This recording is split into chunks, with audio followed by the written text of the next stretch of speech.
अस्सलामुअलैकुम, कैसे हैं आप सब। Welcome to our YouTube channel Desert Rose Psychic. मैं हूं सईदा इकरा। हम पढ़ रहे थे हेल्थ साइकोलॉजी और आज का हमारा टॉपिक है हेल्थ साइकोलॉजी से ही related research in health psychology.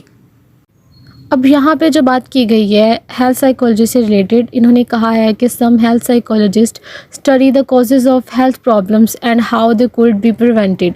यानी कि कुछ जो माहिर नफ्सियात होते हैं या सेहत के माहिर नफ्सियात जिनको बोला जाता है, जैसे यहाँ पे लिखा हुआ है हेल्थ साइकोलॉजिस्ट, वो अब जो हेल्थ केयर्स होती हैं, हेल्थ प्रॉब्लम्स होती हैं, मतलब ऐसे बहुत से मसाइल हो जाते हैं, हेल्थ इश्यूज़ हो जाते हैं, उनकी वजूहात को देखने के लिए कि वो किस वजह से हुए, उनके कॉजेज़ को देखने के लिए और ये देखने के लिए कि इनका क्या क्या ट्रीटमेंट हो सकता है, इनसे कैसे कैसे बचा जा सकता है, उसके लिए एक स्टडी करते हैं।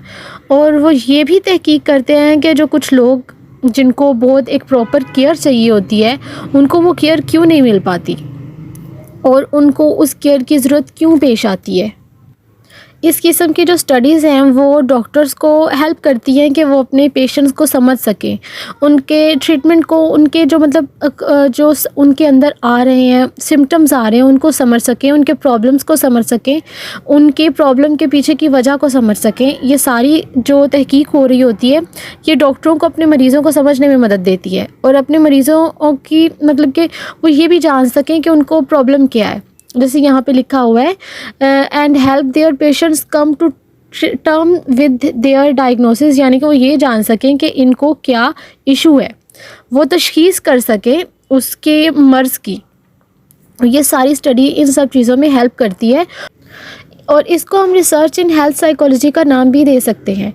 ये वो रिसर्च वर्क नहीं है जो कि कोई रिसर्चर किसी इस चीज़ के लिए करता है। It's a different thing. It's about to know the causes of the problem and also to prevent this problems. बाकी हम इसमें बात करेंगे identification of vulnerable population for developing psychophysiological disorders. मतलब इस डोमेन में अब जो लोग आ रहे हैं, इस डोमेन में ऐसे लोग आ रहे हैं जो कि वल्नरेबल पॉपुलेशन से हैं, यानी कि कमज़ोर आबादी में से हैं।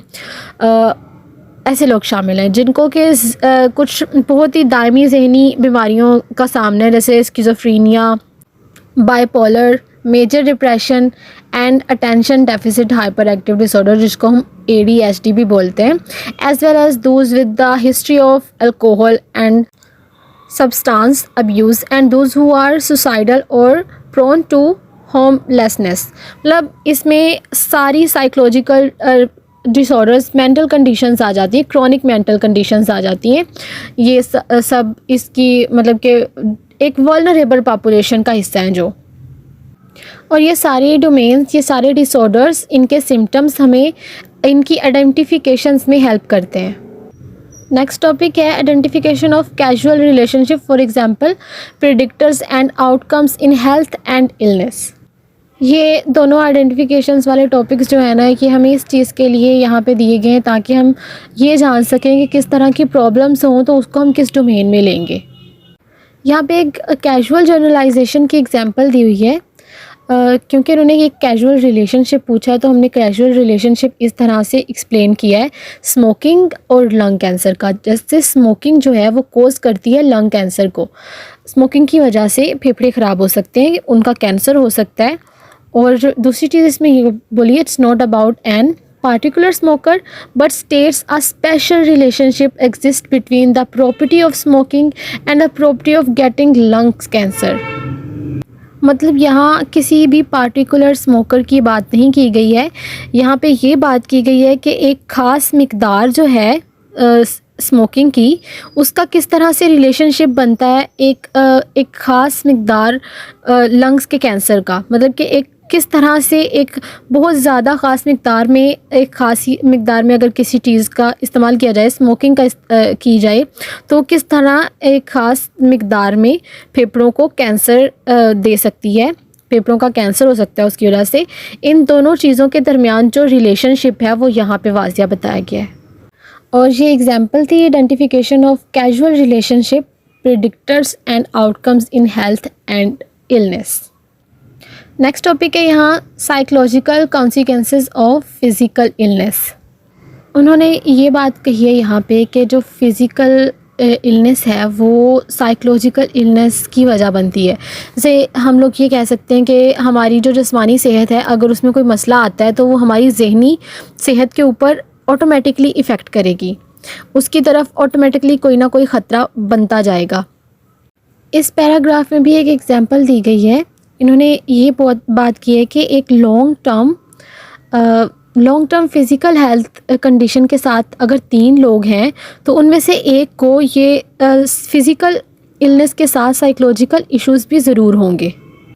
मोस्ट ऑफ्टन डिप्रेशन और एंग्जाइटी, जैसे इन्होंने यहाँ पे भी लिखा है कि ज़्यादातर डिप्रेशन या एंग्जाइटी का ही ख़तरा होता है।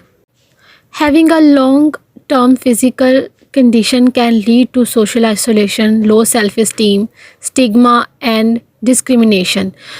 इसका ये मतलब है कि एक लॉन्ग टर्म फिज़िकल कंडीशन वाला जो पर्सन है वो सोशल आइसोलेशन की तरफ चला जाता है, वो बिल्कुल समाजी तन्हाई इख्तियार कर लेता है, लोगों से दूर रहने लग जाता है, ख़ुद को तन्हा कर लेता है। जैसे कि डिप्रेशन के सिम्टम्स भी यही हैं, उसमें लो सेल्फ इस्टीम हो जाती है, वो ख़ुद को थका थका फील करता है। You may feel tired, frustrated, worried and stressed, especially when dealing with pain, tests, treatments और flare ups.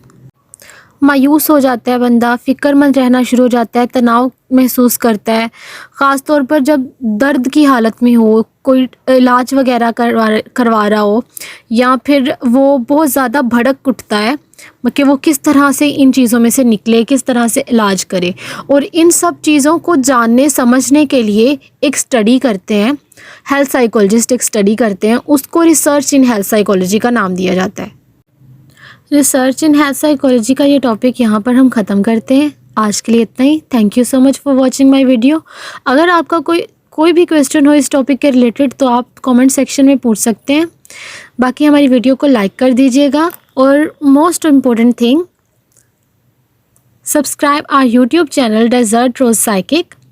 Thank you so much for watching. अल्लाह हाफिज़। जज़ाकल्लाह।